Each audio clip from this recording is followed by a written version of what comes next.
Texas abortion ban backlash is distraction from other issues.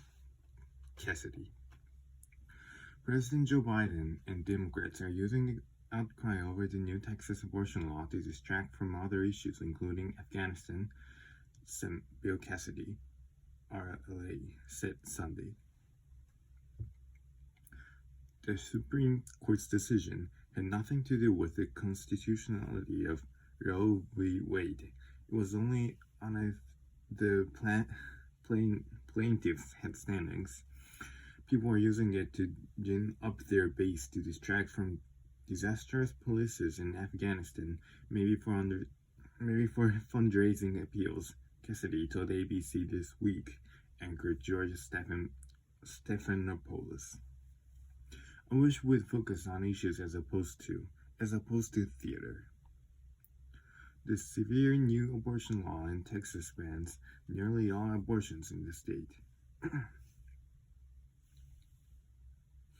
The law makes most abortions illegal after 6 weeks of pregnancy and encourages anyone to sue a person they believe is providing an abortion or assisting someone in getting an abortion after 6 weeks. In a 5-4 decision released late Wednesday night, the Supreme Court rejected a request by Texas abortion providers to block the new law. Cassidy, who called himself pro-life, said the Supreme Court will swat it away once the law reaches them in an appropriate manner. If it is terrible as people say it is, it will be destroyed by the Supreme Court, Cassidy added. But to act like this is an assault upon Roe v. Wade is, again, something the president is doing, I think, is to distract from his other issues. Pressed further by Stephanopoulos on whether he thinks the Supreme Court decision signals they plan to overturn Roe v. Wade, Cassidy deflected, instead bringing up Hurricane Ida, Afghanistan, and the bipartisan infrastructure deal.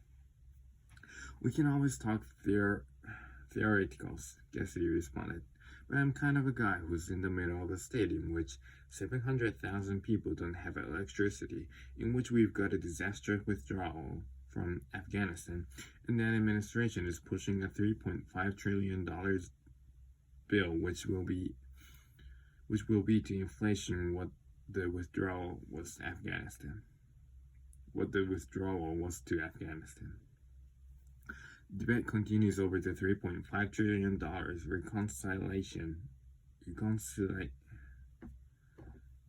reconciliation bill that many Democrats demand pass in conjunction with the bipartisan infrastructure deal that Cassidy helped negotiate. On Thursday, St. Joe Manchin, DWVA, wrote an op-ed in the Wall Street Journal calling for a strategic pause on the budget resolution Democrats took the first step in passing last month.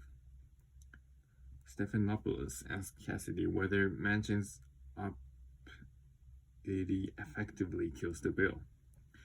It's not Senator Joe Manchin's statement this week. As far as you are concerned, does that kill the bill? And if it does it worry you that the bipartisan infrastructure bill, the smaller one that you support, will also die? Stephanopoulos asked. Implicit in what Joe said is that he would accept a smaller reconciliation bill, Cassidy responded. I think a smaller bill is disastrous, but on the other hand, the two are linked. There's going to be a vote on September the 27th on the bipartisan infrastructure bill, Cassidy added. The very fact that Joe is saying he has to negotiate means that the vote on the $3.5 trillion inflation-igniting bill will come later. Cassidy said he's concerned that if Manchin's opposition stands, House Speaker Nancy Pelosi would not pass the smaller bipartisan bill. Of course, I'm concerned about that, which is why I want Republicans to vote for it too, Cassidy has said. It should not be a party line vote in the House. It wasn't in the Senate. The infrastructure bill includes provisions for disaster mitigation, which Cassidy brought up, encouraging those planning to vote no to tell people with no power due to Hurricane Ida. I say go down to Laforgia and Terrebonne Parish to people who will not have electricity back until September 29th, and tell them you're going to vote against a bill which hardens our grid, which gives coastal restoration dollars, which has flood mitigation, which will build levees and protect Louisiana and other states from natural disasters. Go to those parishes and tell them whatever cockamamie reasons you have to vote no, Cassidy said. Hurricane Ida made landfall on August 26th, 16 years to the day after Hurricane Katrina did in 2005. The hurricane has left at least 67 dead in 8 states. On Thursday, Cassidy penned a letter to Biden requesting emergency disaster relief for Louisiana and went with him in his state on Friday. Asked whether he's satisfied with Biden's initial response, Cassidy told Stephanopoulos the situation is getting better.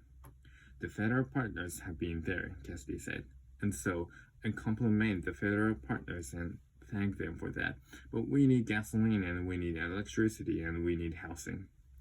And then we need to pass the bipartisan infrastructure bill for the long term.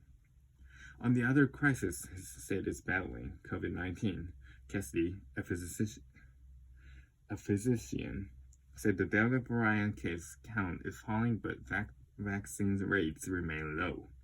He also encouraged people to get vaccinated. Our immunization rates are still way too low, and our ICUs still have too many patients related to what is essentially a vaccine-preventable disease, Cassidy said. Yes, it's getting better, but we can imagine future waves.